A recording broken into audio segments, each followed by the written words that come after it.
Hello snowboarders of the internet, I'm your host Avran LeFeber, and in this video we're going to be reviewing the wired Vantage.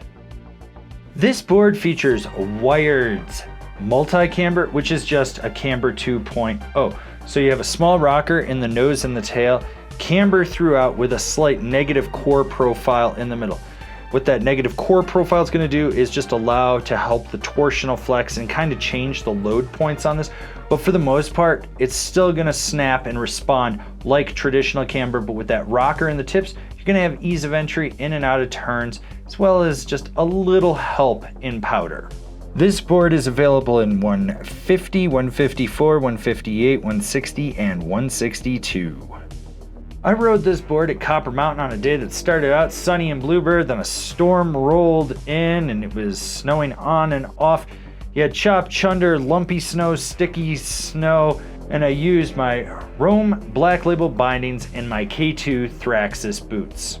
Since the last time I rode this board, it feels like they slightly stiffened this up, planting it more firmly in the all-mountain free ride category with some freestyle tendencies than just, you know, in that all-mountain do-everything category. You do have a slightly softer nose, and then it just stiffens back up through to the tail, and it's just slightly softer in the nose. We're splitting hairs here. The torsional flex is really easy to engage. You'll notice that you can really ankle steer this board, but it's quick to rebound.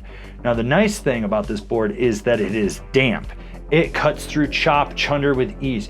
Any chatter or flap you get in the nose that would normally resonate back underfoot on most other boards, gone. You don't feel it. This thing is very damp, very smooth, but it still retains its liveliness, which is nice. Normally, if you get a board that's overly damp, it's not that lively. This is not that. With the slightly stiffer flex, even with that negative core profiling, which creates a flex point in there, when you load this up, it takes a little bit more effort, and as you roll back on the tail, you're gonna notice that when it engages, you boost. This thing will launch a side hit. It will kill you just going off a cat track because you're taking it to flat, and popping a roller, you're launching over skiers below you. Don't worry about it. When it comes to jumps, the bigger the feature, the better. More speed, there you go. This thing will pop you to the moon if you know what you're doing. If you don't, well, it's time to learn. If you let the lip do the work, you're still making it past the sweet spot. You're taking it a little bit deep. You load it up, oh, you're going higher, further, deeper, and you're not going to complain about it because the dampness of this ride will absorb that impact.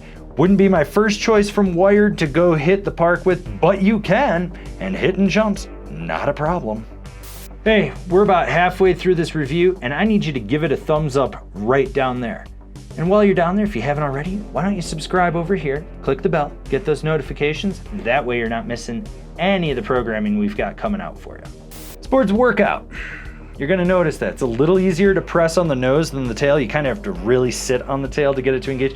Even with the nose being a little softer, you're still putting your weight way out on it. So if you pop a 180 and you go to press into the nose, you're gonna get a workout, and you're going to feel that fight of the board. It's gonna wanna spring out of everything that you do.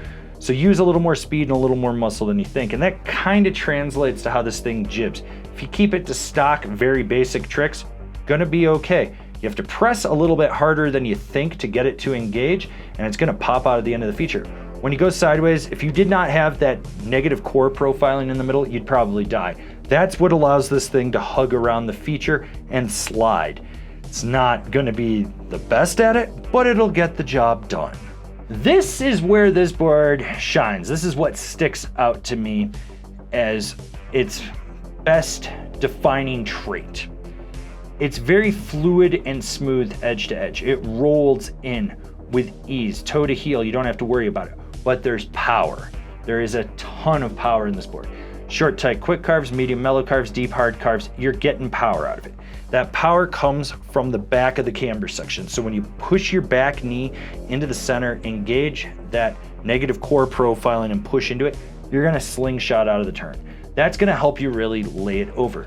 You drive and guide the turn off the front foot, but all that power just to get it to apex the carve comes from the middle back. You're really gonna notice that.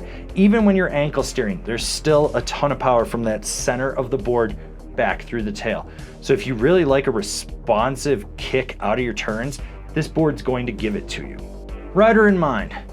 This is for that powerhouse all-mountain rider that goes from the peak to the park and will only have one board to do it all. Doesn't matter if it's a 3-foot POW day, doesn't matter if it's a soft spring slushy park day. This is the only thing they're riding, and they want a ton of response and a ton of power. Like what we're doing over here? Want to support us further? Swing on over to Angry Snowboarder VIP and become a member. Sure, I could tell you more here, but I got a video over there that explains it so much better. In my mind, this board firmly sits in the all-mountain freeride category, but it has a lot of freestyle characteristics, even if they're on the higher end. So I had to go hit the park. Did I want to? No, not at all with this thing, but I had to. So I went and did it. Would it be my first choice? No. In my opinion, this is more of that backcountry freestyle where you're doing a lot of spins into deep powder, you're hitting carved out hits, you're dropping cliffs. That's where I think this would really excel in a freestyle capacity. But for an all-mountain freeride board, it's damp, it's got power, it's very easy to engage the edges on it. It's a very solid ride from a very small company that almost all their boards I really enjoy. Comparable boards: the Capita Aeronaut, the Libtech Ejack knife, the Slash ATV. Binding recommendations: the Union Atlas, the Bataleon Astro Full Wrap, the Yes Airmaster.